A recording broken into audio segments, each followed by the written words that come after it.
It is now time to talk about Suicune, number 3 in the Legendary Beast Trio.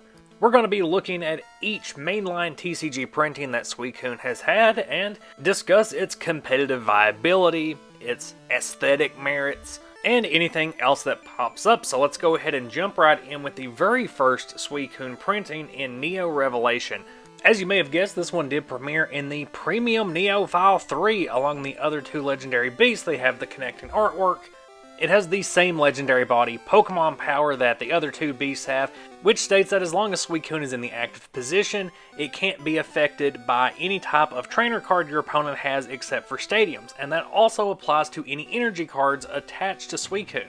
Because of that, I have seen people splash this into Rain Dance decks just as a Pokemon that they can guarantee the water energy are going to stick to. You don't have to worry about energy removal in base Neo, but part of that splashability came from a misunderstanding or just a lack of understanding from Wizards of the Coast. Initially, their ruling was that Gust of Wind could not affect Suicune, but then later they had to backtrack on that because of the wording on Gust of Wind.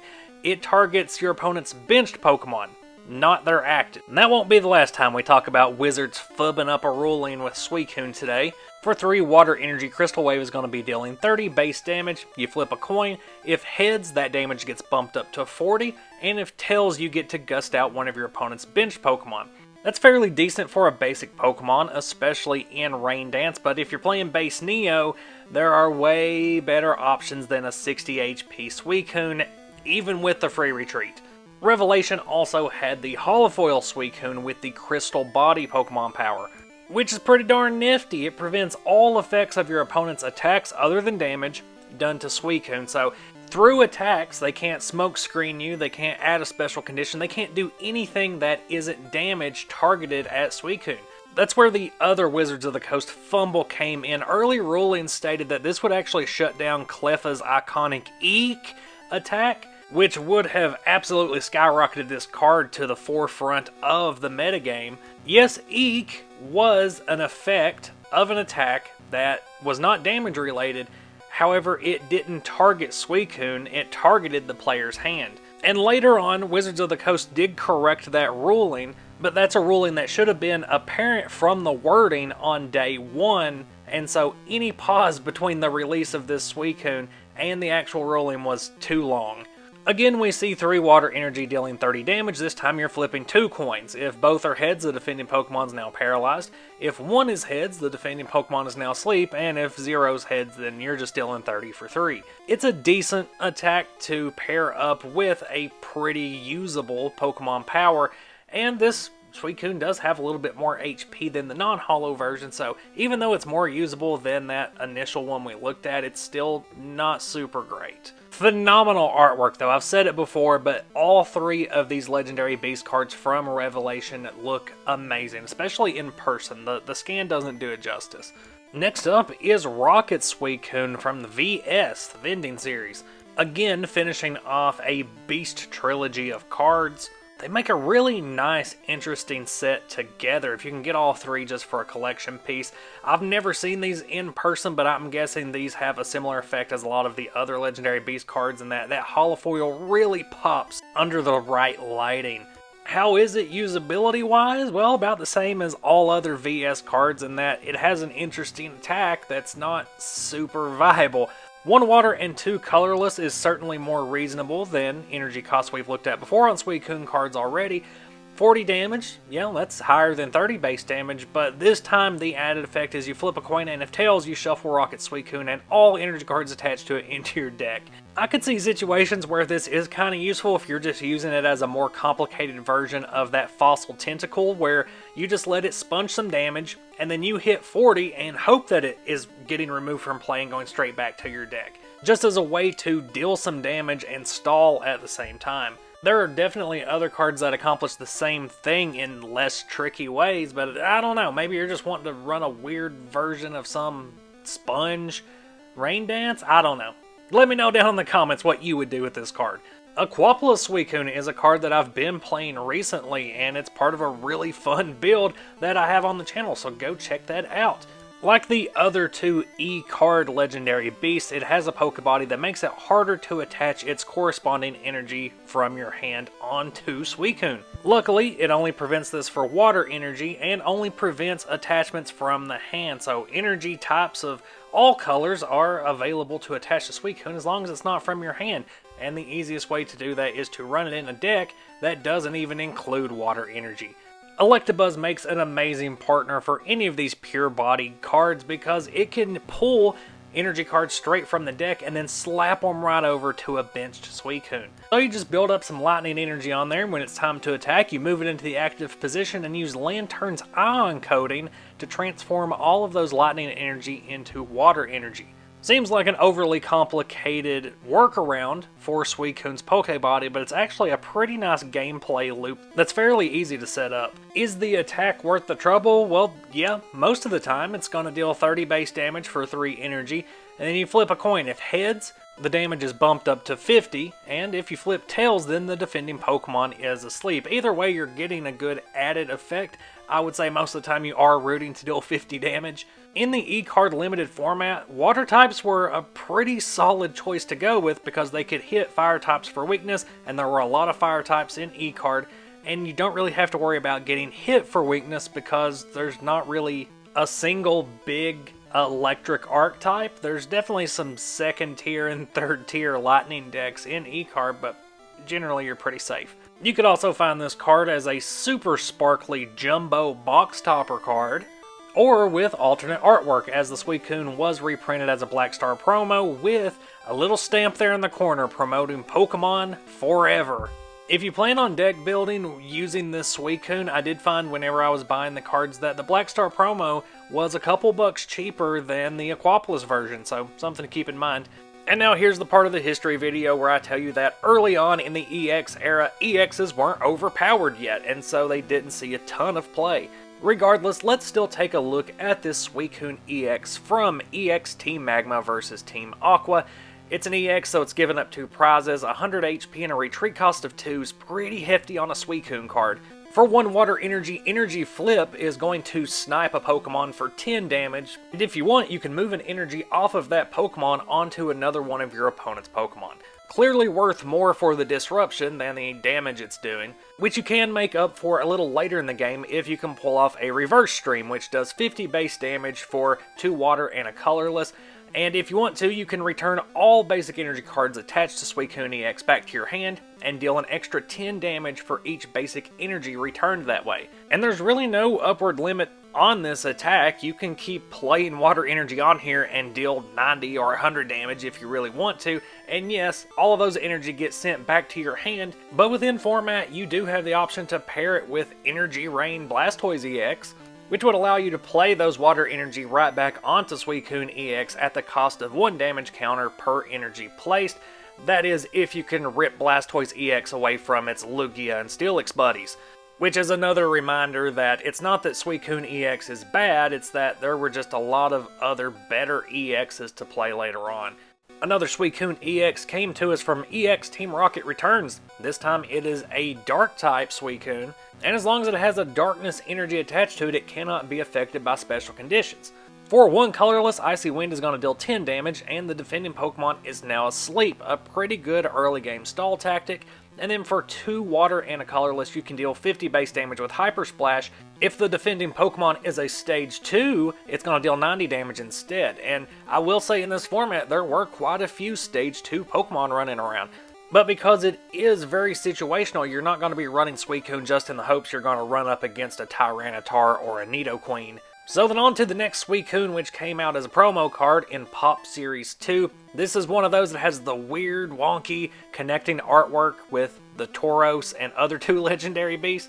It's very much just a promotional card. I really don't like the artwork, but I do think that Mirror Coat is an interesting Pokebody. If Suicune is burned or poisoned by an opponent's attack, the attacking Pokemon is now affected by the same special condition. It bounces it right back. Though it would be a lot more interesting and viable if it actually bounced it back and Suicune wasn't affected by the special condition, but hey, I don't make the cards, I'm not the designer here. If I was, this card game would be a mess, because I'd give Bug its own type of card, and Charizard would only be printed once every 5 to 7 years. Unseen Forces gave us a shiny Suicune in the form of Suicune Star. For 2 energy splash in turn, deals 20 and sends Suicune Star back to the bench, and for 3 water energy you can deal 70 damage. And this is one of the most situational attacks I've ever seen, because if this is your last attack of the game, that's a hell of a way to go out. Deal 70 to your opponent, knock their whatever out, and then discard all energy cards attached to all of your Pokemon. But if you're behind in the prize game, then you're just dealing a solid amount of damage for an okay amount of energy. And then in the middle of the EX era, the Pokemon Company decided to reprint that Aquapolis Suicune as a Black Star promo without really updating it at all, so power creep was not kind to this card. Secret Wonder Suicune definitely isn't getting any decks built around it, but it is a pretty nifty one-of for water decks to drop a late game and just get some water Pokemon out of your discard and back into your hand. It would allow you to get an entire Empoleon line straight from your discard into your hand, but I don't recall ever seeing Empoleon decks running this card. But also, by the time Secret Wonders dropped, not a whole lot of people were even running Empoleon even more. For 3 water energy, Cure Stream is gonna deal 60 damage, and during your opponent's next turn, any damage done by attacks is gonna be reduced by 20. Clearly, you're not gonna be using this Suicune for its attack. Instead, you're gonna be relying on it for Aqua Recover, but by this time in the Diamond and Pearl format, the only big water decks were Gyarados, and Gyarados wanted to keep Magikarps in the discard, and later on Palkia G, which it had plenty of other support from other G cards, so the DP era didn't really have a purpose for Suicune. So then we head into the Heart Gold Soul Silver era with Raikou and Suicune Legend from Unleashed. The Legends cards were 2-card combos that could only be played if you had both of them in hand and could play them at the same time, and if it was knocked out, your opponent took 2 prizes. I talk more about the competitive viability of this card in the Raikou history video, so check that one out if you haven't already, but I just want to reiterate how much I love the art direction on this card, where they really lean into this legendary aspect of Raikou is like this saber-toothed tiger, Suicune is more of like this jaguar, elusive, speed-focused Pokemon. The 2 attacks featured on this card do have some decent synergy with one another. For 2 lightning energy and a colorless, you can deal 150 damage, but Raikou and Suicune Legend deals 50 damage to itself. For 1 water and 2 colorless, you can deal 50 damage, but also heal for 50, either damage done to yourself with a previous Thunderbolt Spear or just damage taken from your opponent. However, the card is a little more difficult to play since you have to have both of them in hand, and it's weak to 2 of the most played Pokemon in the Heart Gold Soul Silver forward metagame, Donphan and Magnezone. I also covered the Suicune and Entei Legend card in the Entei history video, but I failed to mention the fact that it does show up in the deck list of Ross Cawthon's famous deck that he called The Truth, which did make it all the way to the finals at a World Championship, but this card was not really integral to that deck. If you want a better breakdown of The Truth, Celio's Network did a great one. I will link that in a tag up in the corner right now. I'm not really a fan of the artwork on this one. I think that both Suicune and Entei do look a little derpy here. Not exactly legendary. And I'm not really sure why Ross Cawthon wanted to include this in The Truth. My best guess is for Suicune's sniping option. For 2 water and a colorless, Torrent Blade is going to snipe for 100 damage and return 2 of those water energy back to your hand. So it's more of a backup for if your opponent is setting something up on the bench that you don't really have an answer for, then you can take care of it before it moves into the active position with a Torrent Blade. Bursting Inferno is also there if you do want to use it. For 1 fire and 2 colorless, you deal 80 and burn the defending Pokemon. The next Suicune comes as a Heart Gold Soul Silver promo with the gold dusted borders that I was a huge fan of at the time, and some really interesting artwork. Very fluffy Suicune this time. I like when Suicune's depicted more in like this mystical way, less like an animal that you recognize and more like a monster, a creature, a legendary being. Now, this is a promo card, so it's not going to be anything too fancy. Sheer Cold is kind of interesting, dealing 50 damage for 3 energy and potentially preventing the defending Pokemon from attacking next turn.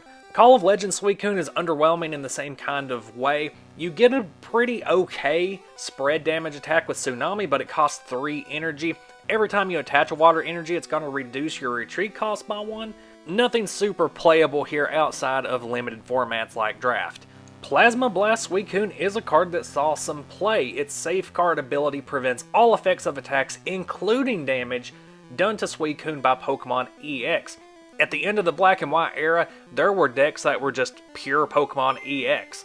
So this was a pretty good one or two of to include in a deck just for those matchups. You could leave this in the active position and either get it set up to just fire off Aurora Beams until you could wear down your opponent's Pokemon EX, or just use it as a stall tactic while you set something else up on the bench and then swap in later. Breakpoint Suicune saw some play for a very similar reason. Its Wind Charm ability prevented all effects of your opponent's attacks except for damage done to all of your Pokemon. So it doesn't prevent damage, but it applies to everything on your bench as long as Suicune is in the active position. Primarily, this was used as a tech against decks that like to place damage counters because that wasn't considered damage, that was the effect of an attack. Always really liked this artwork too, the framing of Suicune jumping over the sunset with the reflection of Suicune and the mixed colors of the sunset reflected in this calm water that Suicune is running across. It's good stuff. There was a Suicune card that was exclusive to the XY Trainer Kit that pitted Suicune against Pika Libre for some reason. The card itself is very basic, perfect for teaching newcomers to the card game how to play, which was what it was intended for. When I say that I like a more mystical approach to Suicune artwork, this is exactly what I mean with both of these Lost Thunder Suicunes. Whether it was purposeful or not, both of these design directions screams Kirin to me, which is basically a dragon horse. Its ability gives you a free gust of wind every turn as long as Suicune is in the active position, and Aurora Gain is gonna deal a pretty good chunk of damage while also healing a chip off. 3 solid aspects for a card to have, just not enough focus on any of those 3 to really promote it to a higher level of usability other than just limited. Within Lost Thunder, we also got a Suicune GX, which is a pretty decent stall card.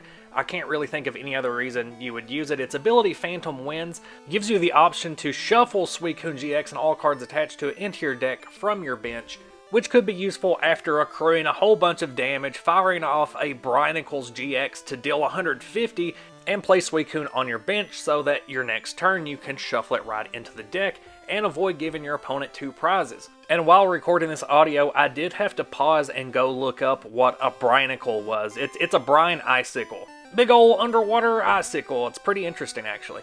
And because it was Sun and Moon era, you get your obligatory alternate full art and rainbow rare variant. I guess it's worth noting once again the Raikou, Entei, and Suicune Jumbo promo they released with this Shitty Britches artwork. Just look at these 3D models that they have taped together. It looks like Raikou and Entei just have broken legs that they're trying to wobble around on. I have no idea how this got greenlit as the centerpiece of this collection set. The Darkness Ablaze Suicune is a pretty good pre-release card, or maybe a structure deck card. This is another one that I really dig the artwork on.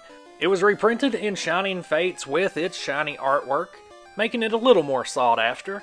Which then brings us to the most recently printed Suicune card at the time of recording, which is Suicune V from Evolving Skies. Like Raikou V and Entei V, Suicune V has the Fleet-Footed ability which allows you to draw a card once per turn as long as Suicune V is in the active position. It also has a Rondo attack. This time it is a Blizzard Rondo, which for 2 energy is going to deal 20 damage plus 20 more for each benched Pokemon in play, both yours and your opponent's.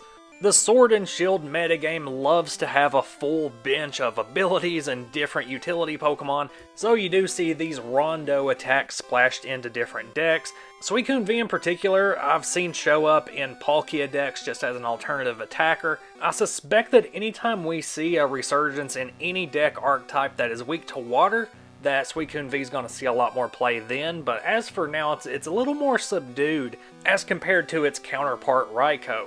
Suicune V does have a couple of alternate art reprints, most notably that Crown Zenith full art that is just absolutely beautiful. And I take it that a lot of collectors agree with me because it's currently sitting at the number 7 most expensive card in Crown Zenith on TCG Player, with a market price that has stabilized around the $35 to $37 mark. I'm excited for the future of Suicune in the TCG, since the next time we see a Suicune will likely be the Paradox form that has been teased. I'd also really like to know if you guys think this is going to be part of the upcoming Scarlet and Violet DLC. What exactly is this Paradox Suicune going to be, if anything? What are your favorite Suicune cards from amongst the ones we talked about today? Did I leave any out? Did I miss something? Did I miss some competitive niche that Suicune has fit that I've overlooked? How is Suicune in Gym Leader Challenge? That is definitely a blind spot for me. Leave it all down in the comments, and I'll see you next video.